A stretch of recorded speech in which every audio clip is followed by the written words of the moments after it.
doon sa service provider nila. Almost, I think, Yung sa akin talaga, gusto kong tanungin kung okay lang ba siya eh. Nag-aalala po talaga ako eh. Pero the statements were not even, for me, hindi na siya political eh.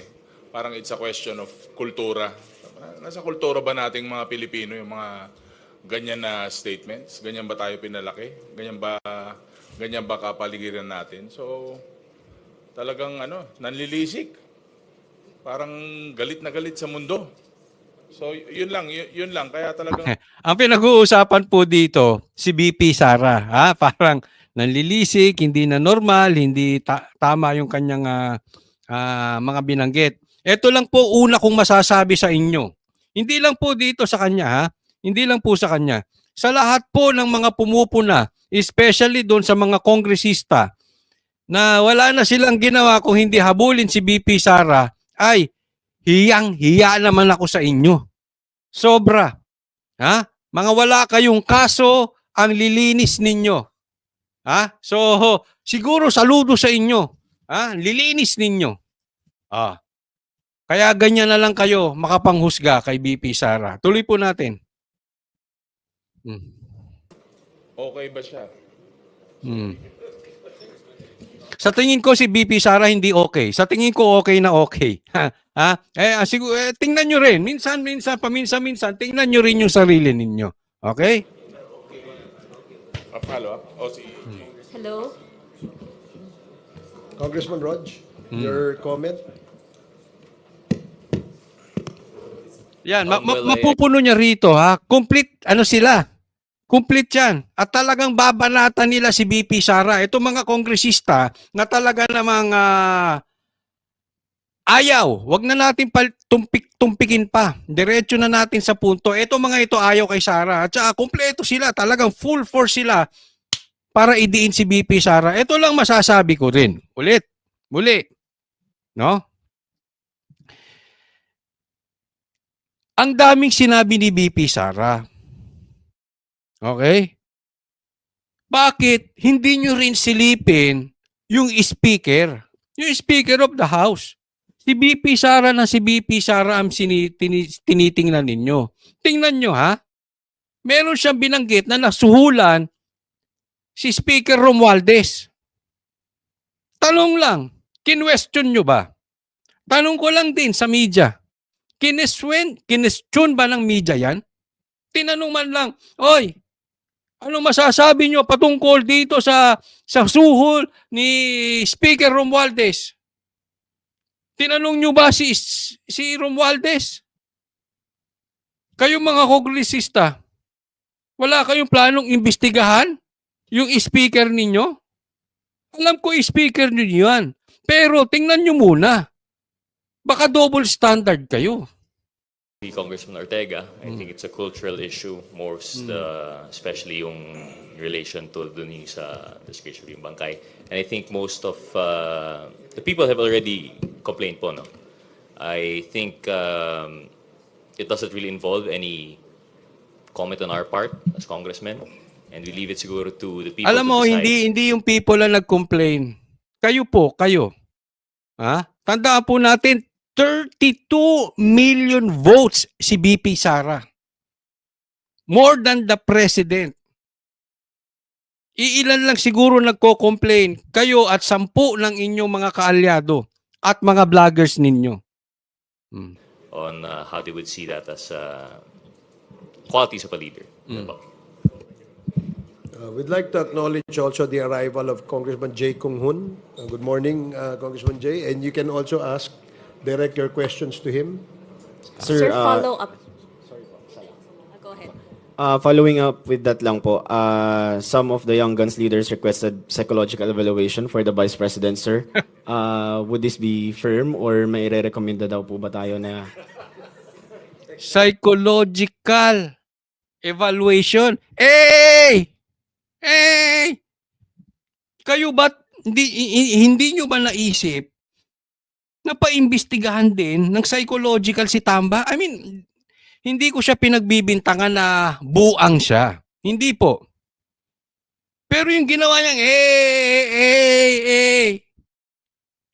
Hindi ba kayo medyo napaisip na kung iimbestigahan nyo si BP Sara na ganyan, sabi siguro, kung kayo ay patas, sabi iimbestigahan nyo rin si nagkaganong-ganon sa stage. Nama, sige nga. Again, hindi sa pagbibintang. Pero medyo hindi normal yung galong gawain ng isang speaker. Nakita nyo ba yung ginawa? Napanood ba ninyo? Oh, patas ba kayo? Parang ano? Buang. Parang nga. Hindi nyo ba naisip parang buang? Parang may sayad? Parang lang naman. Hindi nyo naisip?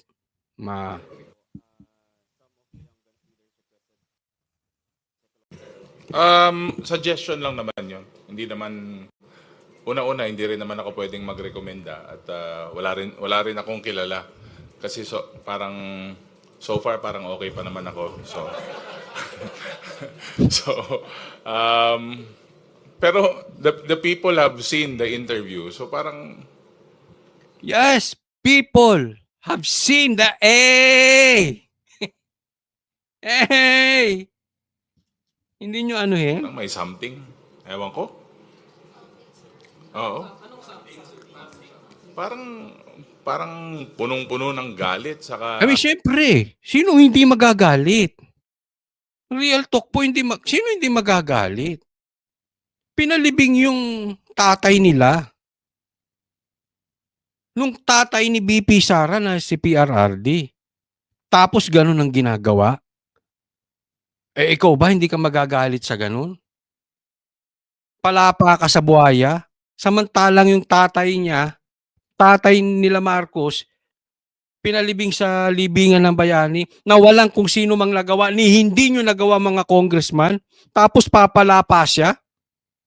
Hindi ba nakakagalit yun? parang parang yung mga lumabas sa ating mga pahayagan, para talagang parang hindi ko alam kung may meltdown o may problema na nangyayari right before our May problema talagang malaki. I mean, unity. Magkasama sila. Bakit hinayaan si BP Sarang maganon? Meron talagang problema. Kung hindi nyo alam yun, ewan ko sa inyo. Medyo may problema nga kayo. eyes during the press con. Sir,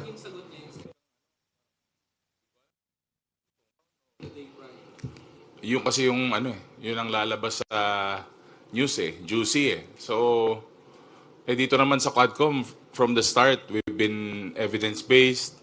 Kung ano po ang mga lumalabas sa aming legislative inquiry, very clear po yun na yun po ang lumalabas at napapalabas po sa social media. But, again, baka it's another diversionary tactic. Sir, sabi ni Attorney Sal Panelo kanina sa interview, Diversion na tactic. Sino ko ba? I mean, nakalimutan na natin yung drug test. Yung Okada nga May nagtanong ba sa inyo kay Speaker about Okada? Yung pagtaas ng bilihin. Yung pagtaas ng inflation. Tanungin nyo. We have a problem. Pinagmalaki sa SONA. 5 billion. Ang laki ng ginagasto sa flood control. And yet, bumabaha. Ngayon may bagyo na namang parating. Babaha na naman yan malamang. Samantalang ang laki ng ginagastos doon. O, di ba? Hindi nyo sila matanong. So, Duterte ng Duterte. Ngayon, sino nagda-divert ng totoong problema, yung totoong issue ng bansa natin? Nagtatanong lang po, huwag kayong magagalit. hindi Kasi naman baka daw magalit kayo, sama-sama kayo Di ba? publicly sinabi ni BP Sara yon. Parang sa group chat lang daw yon. Doon sa sinabi na Hindi. huhukayin nyo, yung paghukay. Hindi, magaling talaga siya sa ganun.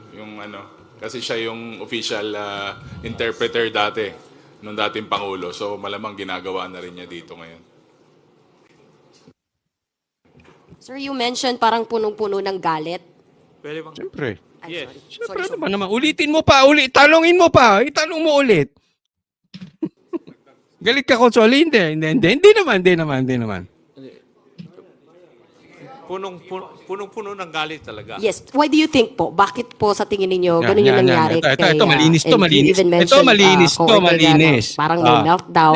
Wala akong inaano ha. Basta malinis. Kasi syempre, kung gaganyang ididiin mo si BP Sara, mga malilinis kayo, wala kayong kaso. Hindi, sa akin lang. So, malinis. Malinis, di ba? O, sige. Or may problema na Kaso- nangyayari. Why do you think po na nagkaganon?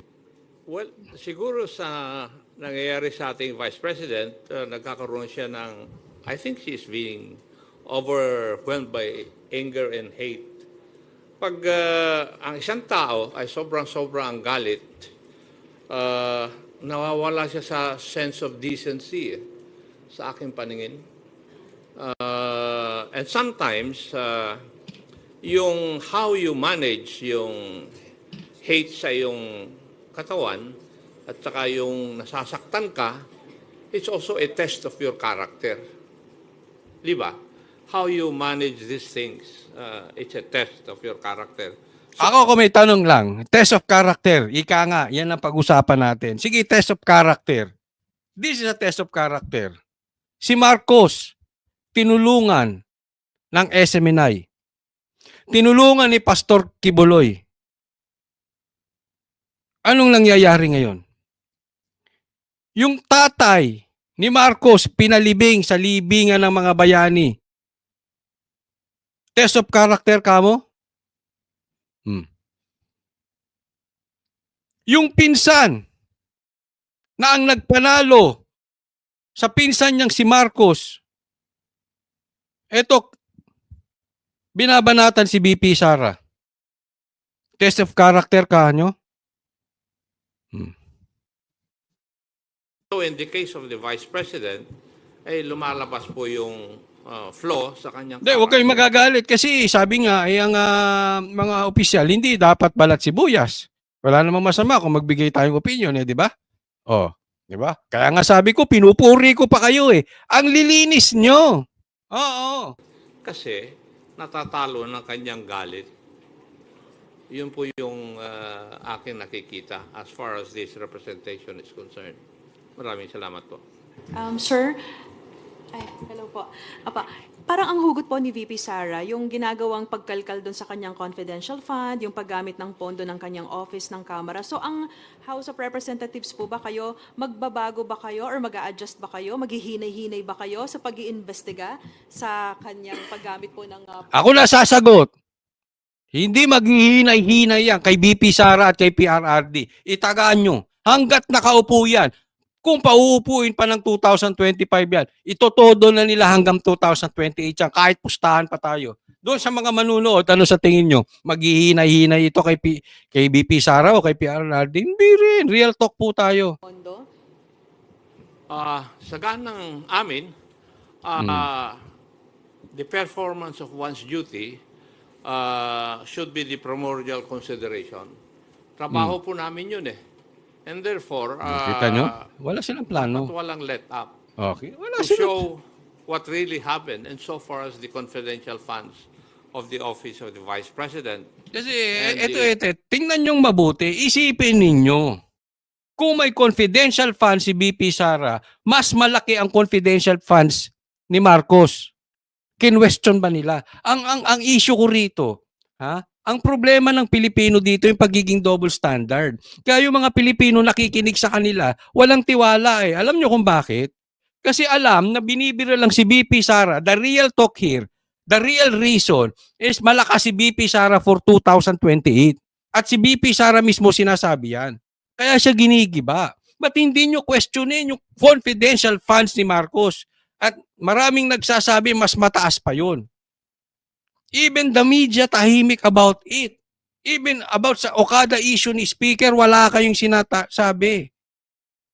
Double standard ng datingan eh. The Department of Education when she was still the secretary. Kasi pag magbibigay po kami ng leeway hindi po na yata in accordance Hindi, alam with nyo, ulitin ko ulit, ang confidential funds, confidential dapat.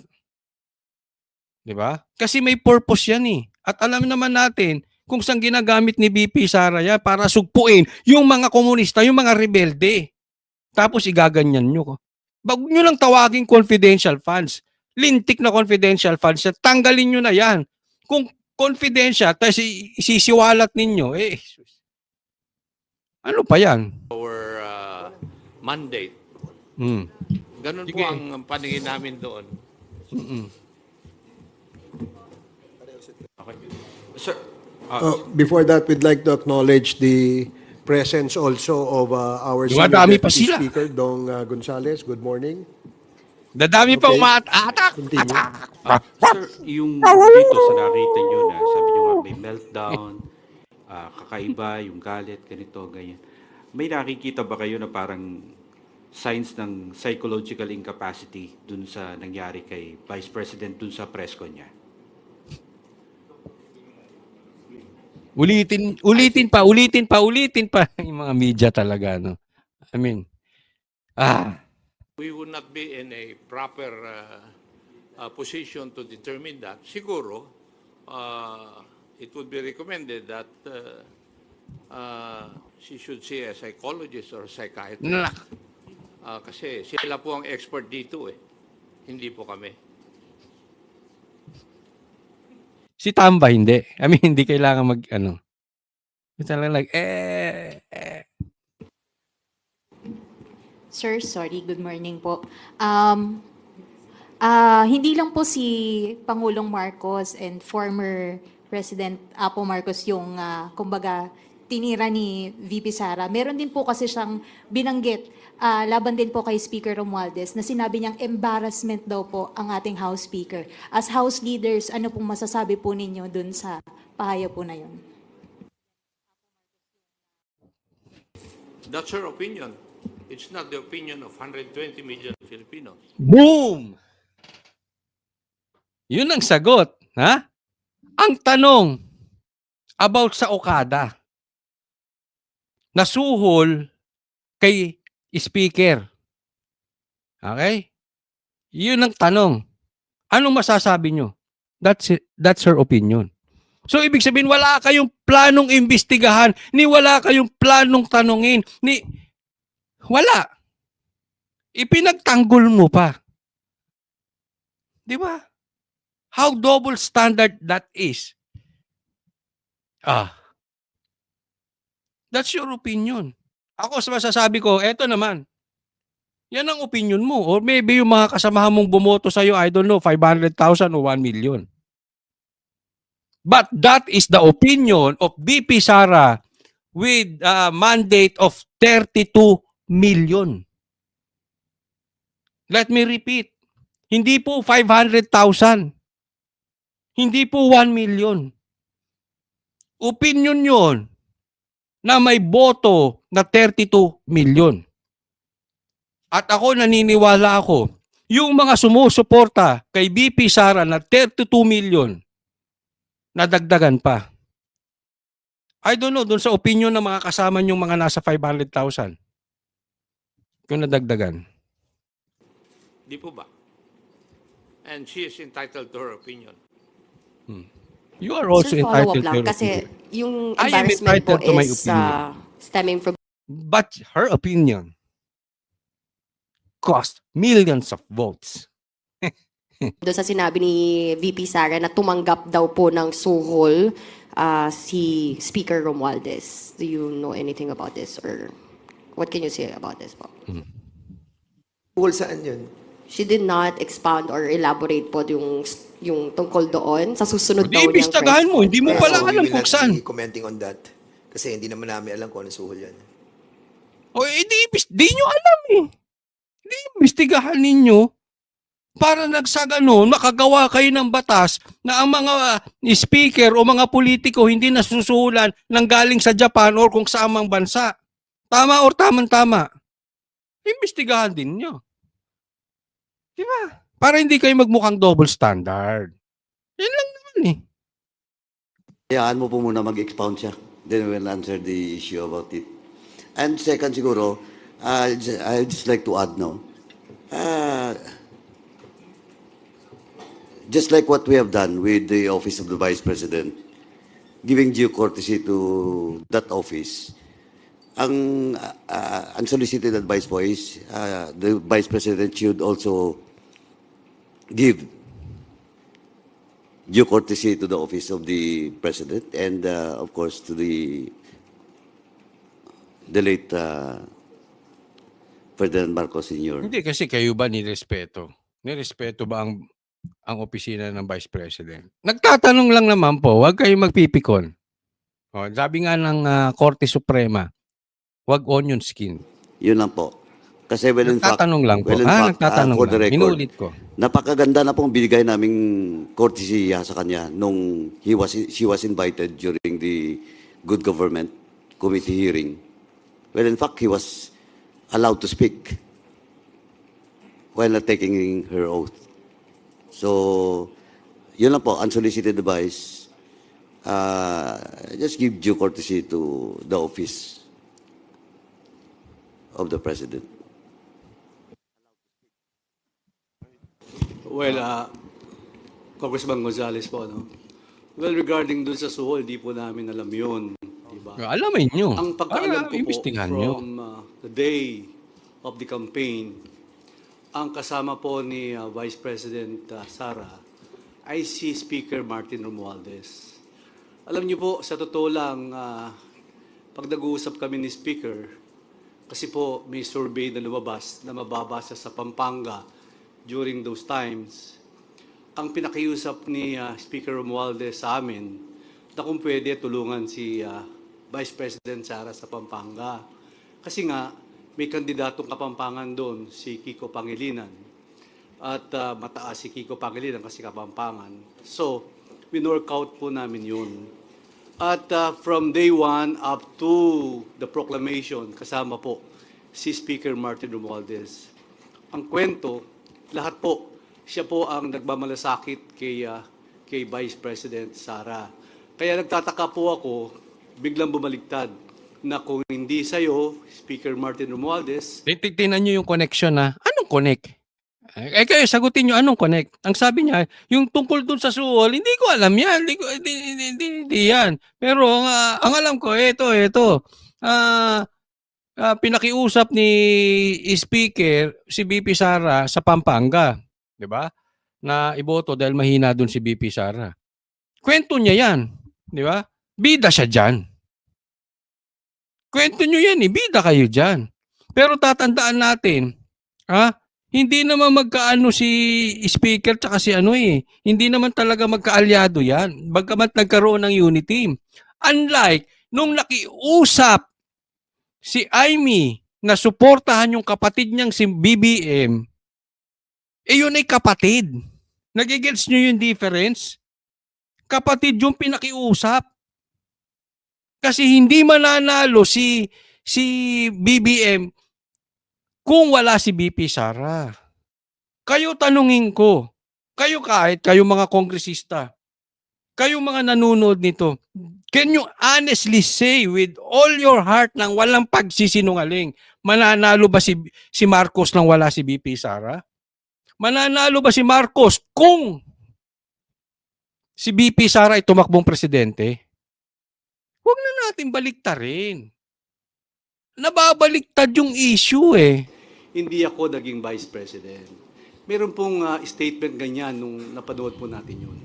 Kaya sana po, hindi po natin alam kung ano ang nasa isip ni Vice President Sara. Mamaya ipapakita ko kasi, may nabalitaan ako. Okay? At ngayon, bumula na ang bibig nila sa mga pinagsasabi ni BP Sara. Next week daw. Marami siyang sasabihin about kay Speaker Romualdez. Nako, lalong bubula ang mga bibig na ito mga to. Lalong magtatataw. At yun man lang sabihin mo na ukayin mo yung tatay at itatapon mo sa West Philippine Sea. Ako po isang nasaktan bilang anak. Kung ako po si Senator Amy Marcos, sinabi sa tatay ko yon, palagay ko, hindi na po kami pwedeng magkita at mag-usap sa panahon na yon. Sasabihin ko, ibang klase na to, ibang usapan na to. So sana po walang ganyang usapan. At yung ganyang naririnig kong mga salita, salita pag umiinom sa kanto, sa barangay, paglasing na, biruan lang yun, di ba? Pero walang ganyang, parang wala pong ganyan. Medyo, ako po, honestly, after yung... Tao pa ng tao ay nasa... Yan ang usapang inuman. May nagsasalita, may tumatawa sa paligid. press conference niya, meron po, nasa palasyo po ako, birthday po ni E.S. Bersamin. Pero gusto kong sabihin sa presidente, pero hindi ko po nasabi kasi baka ayaw po niyang marinig yun. Pero deep inside in my heart, ako po talaga nasaktan doon sa sinabi niya. Because I'm also, anak po ako eh. Hindi na Ako rin naman. Total, binanggit mo na deep inside your heart. Sa tingin mo, deep inside your heart, tama ba yung ginagawa ni BBM tsaka ni Speaker Romualdez na samantalang sila ang nagpanalo, si BP Sara nagpanalo sa kanila? Tama ba yung ginagawa nila? Sa tingin mo, deep inside your heart, binanggit mo na rin eh. Mananalo ba si BBM kung wala si BP Sara? Not because of Sara? Kung makakakita ng tatay, isa lang po ang tatay ko. Tapos sasabihin po sa tatay ko yun, nuhukayin niya at itatapon niya. Ay, palagay ko napakasakit po nun. So bilang isang Kristiyano, bilang isang batang pinalaki sa maayos, palagay ko foul po yun. Salamat po. Thank you.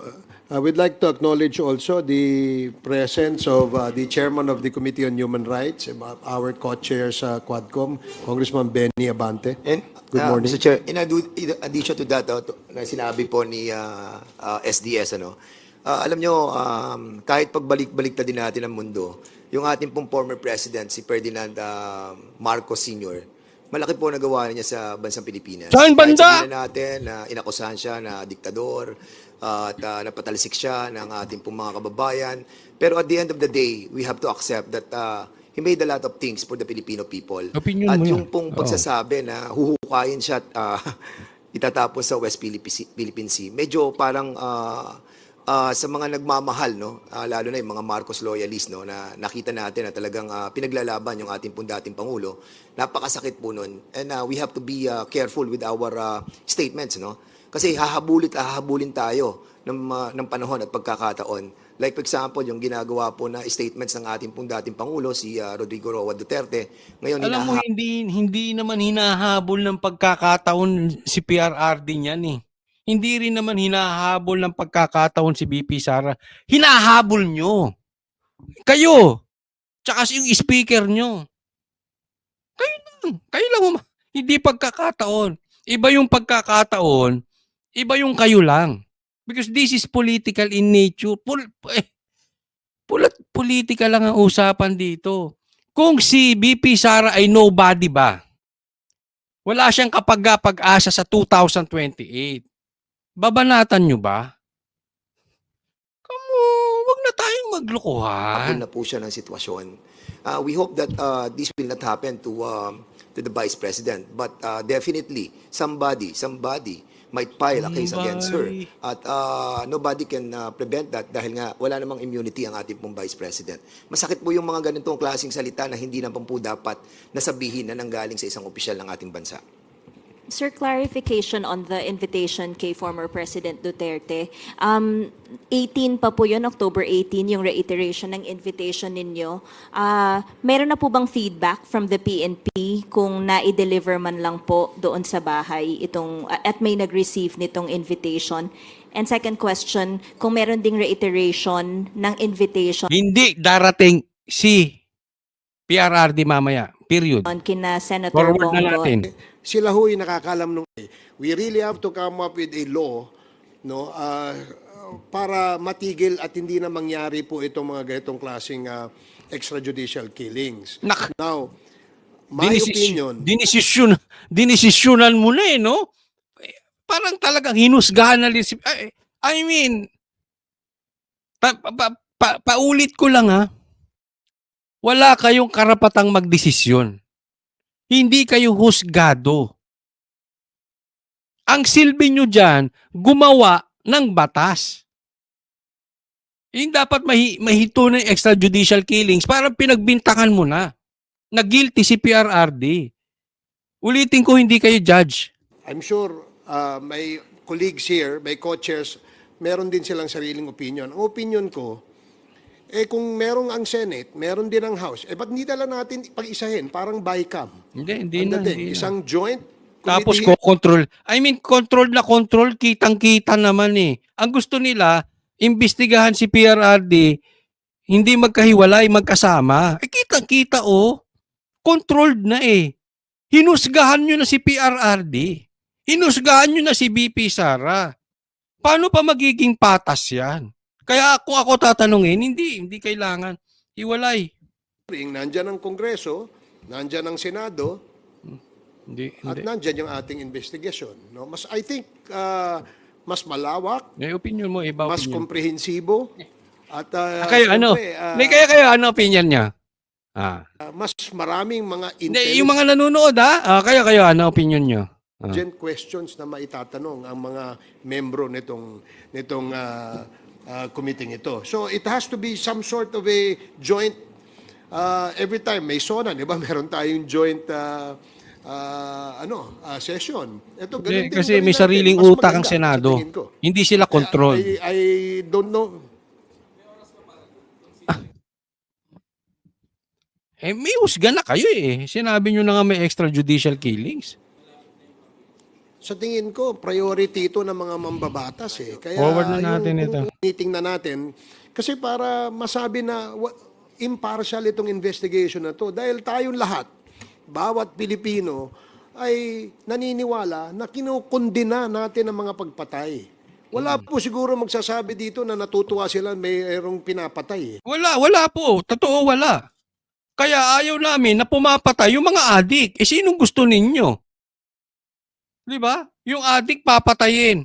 Yung adik mangre-rape. Huhulihin ng pulis. Babarilin yung pulis. Ba natural? Sinong gusto nyong mamatay? Yung adik o yung pulis? Tanong lang. Di ba?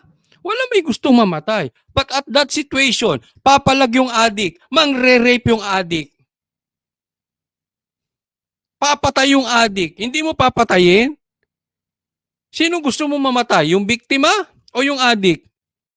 Di ba?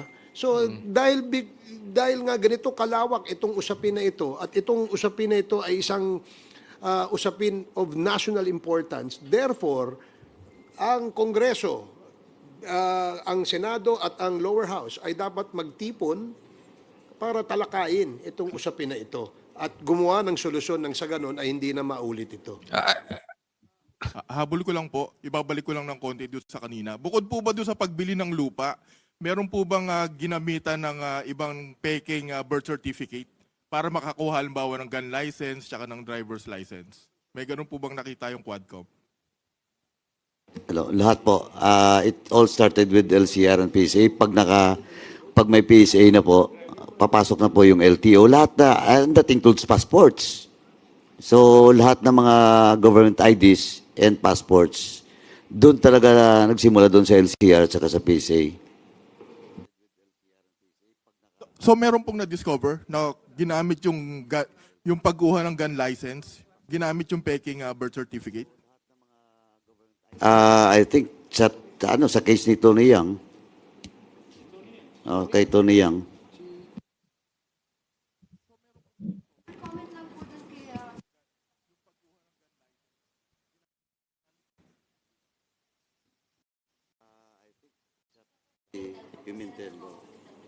recommendation is Cudero. Recommendation yata ni SP yan, ano? And of course, we respect that dahil sila naman po ay bound by their rules. Kasi alam nyo, eto sa akin forward na natin yun. Kasi magpapaulit-ulit eh. Ito, magandang topic to mamaya. Ako, eto lang tingnan nyo tong mabuti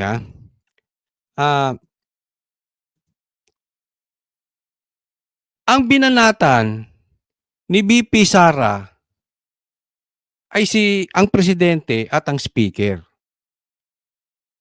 Bakit kayo ang sumasagot? Bakit vloggers ang sasagot? Hayaan yung sumagot kasi alam mo, nagmumukhang under disaya si Marcos, ginagawa niyong weakling, ginagawa niyong weak, mahinang tao, si speaker. Hayaan niyo silang sumagot doon sa sagot ay sa mga banat ni BP Sara. Don't tell me, takot sila sa isang babae. It's not respect. Hindi babae yan. Kaya nirirespeto ni Presidente tsaka ni Speaker. Hindi. Kayo nga kini-question nyo si BP Sara, di ba? It's the same thing. Yung pag-question nyo sana, ang gumagawa niyan, si Marcos at si Speaker. Bakit nakatago siya sa inyo? Bakit nakatago siya sa mga vloggers? Sila ang sumagot. Di ba? Kaya ako nagtataka dito Alam nyo kung bakit? Hindi nila kaya si BP Sara. Yung totoo lang, kung kaya nila si BP Sara, hindi na kayo dapat sumasagot. Sasagot si speaker nyo, sasagot si president nyo, saka lang kayo magagaganyan, saka kayo magtatatahol. Ngayon, hindi. Ang tatahimik nila, hindi nila kayang sagutin si BP Sara. Kaya kayong tumatahol. Magandang umaga po. Sorry sa pagiging late. Anyway, bilang chairman po ng Committee on Human Rights, Committee on Human Rights. Ano masasabi nyo sa mga manunood? Sa mga manunood huwag pong kakalimutan mag-like. At saka panuorin nyo rin yung ads. Parang tulong nyo na lang yan sa channel natin ni Coach Oli. At the same time, sana mag-subscribe po kayo. Ano masasabi nyo? Parte siya sa ano siya ng human rights. Naming imbitahan ng ating dating Pangulo to appear. No? Not a person na inaakusahan namin, kundi bigyan ng linaw talaga ang lahat ng mga bagay na ito. Particularly yung EJK. Pagkat binanggit naman ni Colonel Espinido at ng mga ibang mga kapulisan natin na talagang may EJK. Basta may binanggit, tas may naniwala na kayo. Binanggit din ni BP Sara, may suhulang nangyari kay speaker nyo Ngayon, kung halimbawa hindi makakadalo ang Pangulo, ine-expect namin siyang dumalo sapagkat sinabi naman niya sa media na if he is invited, ay darating siya. Yes po, eto sinabi darating po si PRRD, pero hindi siya darating mamaya. After November 1. Okay, kasi papasok na tayo at hindi po nakaschedule, hindi agad natatanggap ni PRRD. But rest assured, sasabihin ko sa inyo kasi sasamaan pa namin si PRRD. After November 1 dadalo siya. Pero later, hindi po. Kaya palagay ko sa akin po, walang pagdududa na he might come. Kung di siya tumating, meron pa po kaming mga witnesses na talagang magsasalita patungkol sa mga bagay na ito. Gusto nyo, maghapon yung pagsalita Dagdag ko lang po. Actually, yung invitation ng Presidente nung nakaraan pa yan, and to invite him once again in tomorrow's hearing is just normal, no? He's just one of the resource person that was invited in previous hearing. Now, kung question of preparations with regards to proceedings, I think yung preparation is still normal because we treat the former president as one of the resource person that will shed light on the issue of AJK. So wala pong magbabago. If ever he appears po tomorrow, ano po yung security na ipapatupad po natin? And will he get the first part of the hearings? Siya po ba muna yung pagsasalitain po natin? And what questions we will ask? First, question of security, that's not us, but the Sergeant at Arms, in coordination with the PNP. Second, if he will be the first or the last or in the middle, sabi ko na nga, we will treat him as part of the resource person. So, depende po yan sa mga members na magtatanong. And third question of what are those questions? Let us see tomorrow what will happen during the hearing. Dagdagan ko lang din, no, na of course, we will afford him the courtesy due to a former president, no. Alam niyo naman dito sa Quadcom, nirerespeto naman natin yung rights ng ating mga resource persons at ng ating mga witnesses. Ano? Taliwas diyan sa iniisip ng iba sa pagbabati ko sa amin na we do not daw respect the individual rights of our witnesses as well as our resource persons. O, kayo na humusga. Kung nirerespeto ba nila sila BP Sara o yung kanilang mga resource person, kayo na humusga sa mga manunood nito. May respeto ba sila? Kayo na. Of course, they have they have all the right, no, that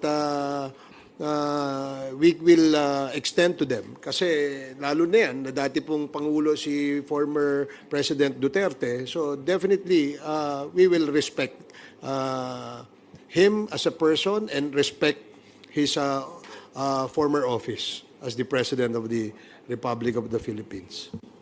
Let me add, no, sa akin naman, more than asking any educated question, we would like to listen to his educated answer.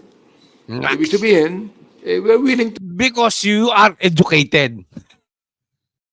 Talino matalino to eh. Yung banat niya, educate. Talino. To listen. Di ba? I mean, for him to explain to us yung war on drugs, we're willing to listen. For him to explain to us why is it necessary on the war on drugs that more than 20,000 people were killed. We are willing to listen. Oo. We're willing to listen na sinabi niya several times na patayin ang mga drug pushers. For example, ang sabi niya, kaysa yung pulis ang mamatay. Kung maglalaban, anong gusto mo? Tanong lang, sir, ha? Kung maglaban, sinong gusto mong mamatay? Yung addict, yung drug lord, yung pusher, o yung pulis? Willing to listen kung bakit niya sinabi yan. Ilang beses We're na willing kasi to listen na-explain yan eh. na yung kanya mga binanggit na pinapatay, na-embolden ang ilang mga pulis na gawin ang hindi dapat gawin. We're willing to listen. We're willing to listen to him.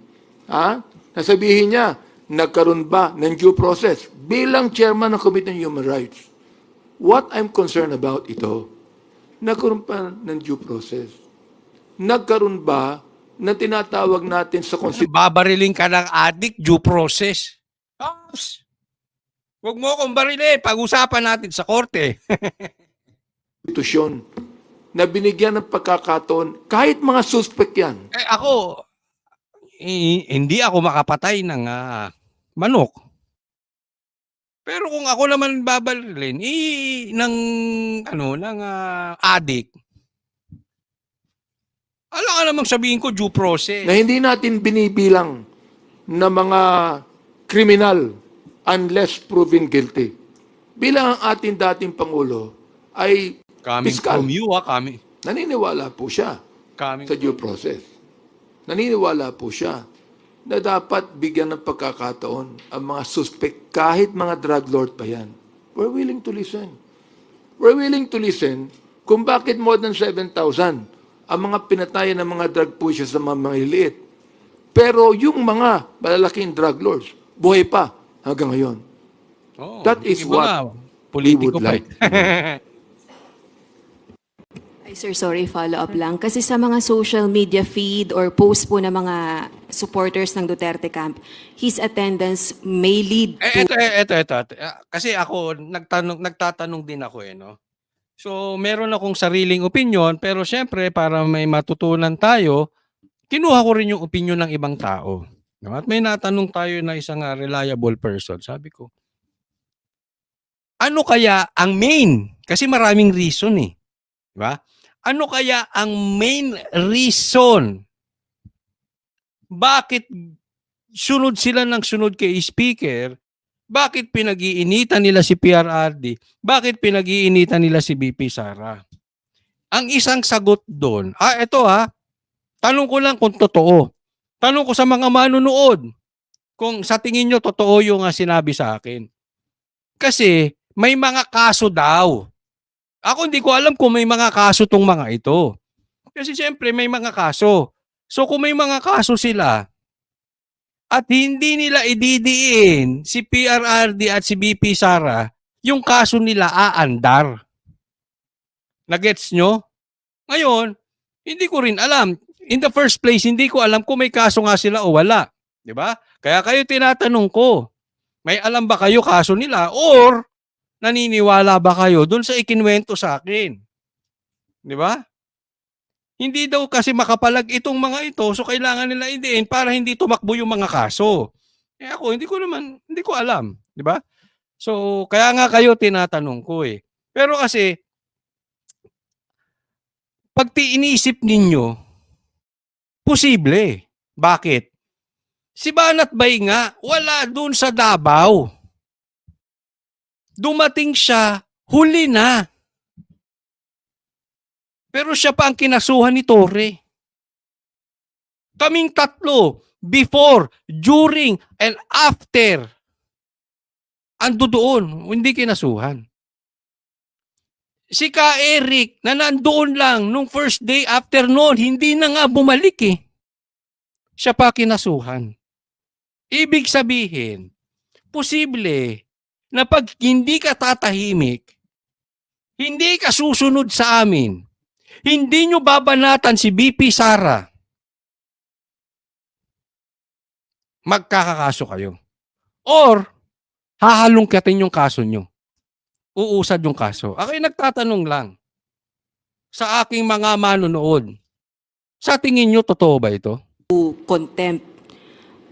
Yung pong respect that the Quadcom will accord the former president, is that enough assurance for him not to be contempt? I cannot, the committee personally, I cannot assure that. It's up to him to be present tomorrow, and it's up to his answers and his actuation during the hearing. So, for me, sabi ko na nga, hindi ko pwedeng pangunahan ng dating Pangulo. Let us see what will happen tomorrow. But one thing for sure, we will afford him the due courtesy, his office should be afforded. Sir? Sir? Sir? Sir, sorry. Sir, Go ahead. sir, follow up ko lang yung sa mga Chinese na may title. So, ayan po. Yan po ang itsura ng ating Senado.